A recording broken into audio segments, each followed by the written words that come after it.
Hi, this is Dr. Mercola, and for most of you viewing this, it's winter. And associated with the winter, of course, is the flu season. And more than likely, you're being exposed to significant pressure in the media and your community to get your flu shot. In fact, when I visited at O'Hare Airport last week, they were even offering flu shots at O'Hare. So I'm sure you're being exposed to it through many of the communities and the buildings that you're visiting. And part of the reason is because the drug companies that make this and been able to convince and really manipulate the public health community to convince them this is a public health crisis. Why? Because more than 1 million people get the flu every year. And of those, about 500,000 at least are hospitalized. And from those half a million hospitalizations, about 35,000 people die every year from the flu, or so we're told. If you examine very carefully the CDC statistics, that 35,000 people mostly do not die from the flu, they die from pneumonia. And in fact, the numbers show that less than 1,000 people a year die from the flu. The rest are dying from pneumonia. So the question becomes, does flu vaccine work?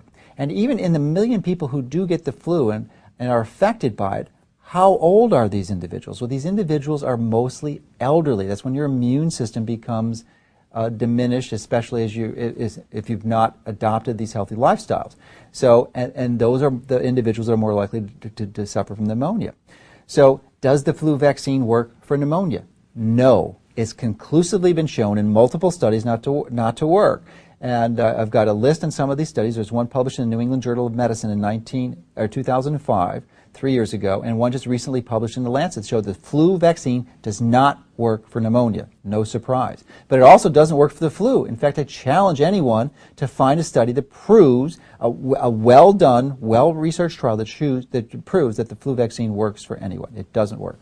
So if it didn't work, then you're only really, if there was no problems with, you're only out the inconvenience and the cost to get the flu shot. But unfortunately, that's not the case, because the flu vaccine is loaded with toxins that you just do not want to put in your system.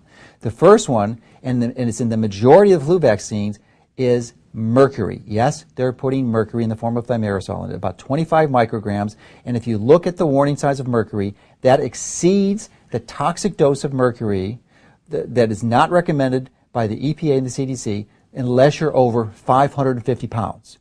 Yet it's in nearly every dose of flu vaccine. Now there's also other things such as phenol, aluminum, ethylene glycol, which is antifreeze, and a variety of other substances that you just do not want to put in your body.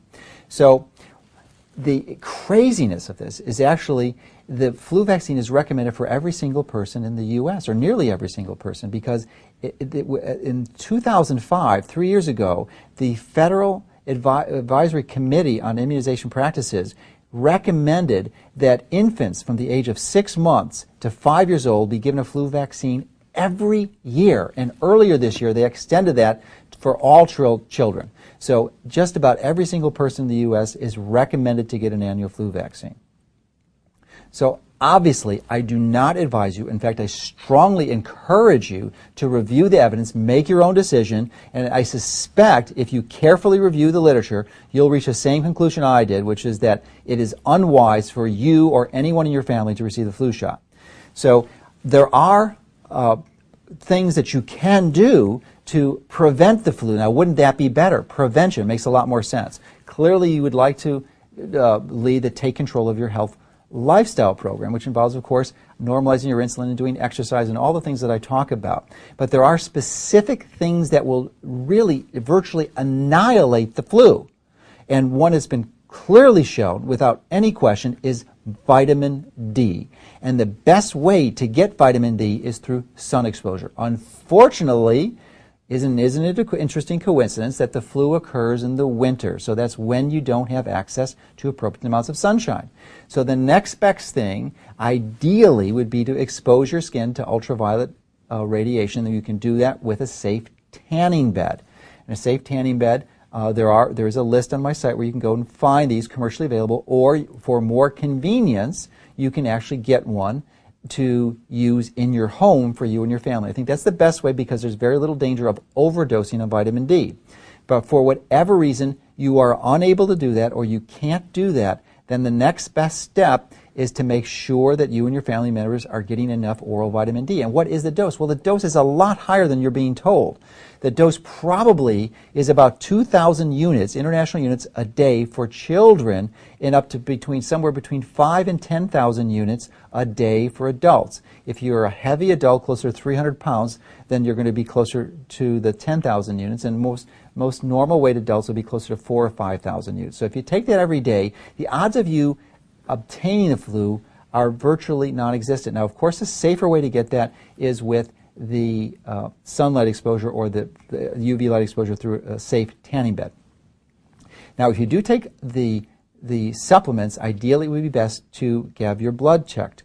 It is, and if you're going to go through the difficulty and the challenge of getting that, you want to make sure at this point in time that you get that done through LabCorp, not Quest. I've done an earlier video on that explains the problems with Quest at this point in time. So get that through LabCorp.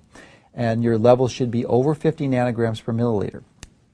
Now, interestingly, if you're watching this video and it's too late, you or someone you know already has the flu, there is something you can do. You can actually use oral vitamin D in very large doses. And let me tell you what that dose is. The dose is 2,000 international units of vitamin D per kilogram of body weight. So that basically you would divide your weight, if you know your weight in pounds, by 2.2 to obtain your weight in kilograms, and you multiply it by 2,000 to obtain your vitamin D dose. So essentially, it's almost 1,000 units per pound of body weight, very close, a little more precise if you use that formula. So if you weigh 200 pounds, you're going to require 200,000 units. If you weigh 100 pounds, you'll require 100,000 units. And that's taken as one dose every day for 3 days. And if you take it early in the course of the illness, that usually is enough to abort the actual illness.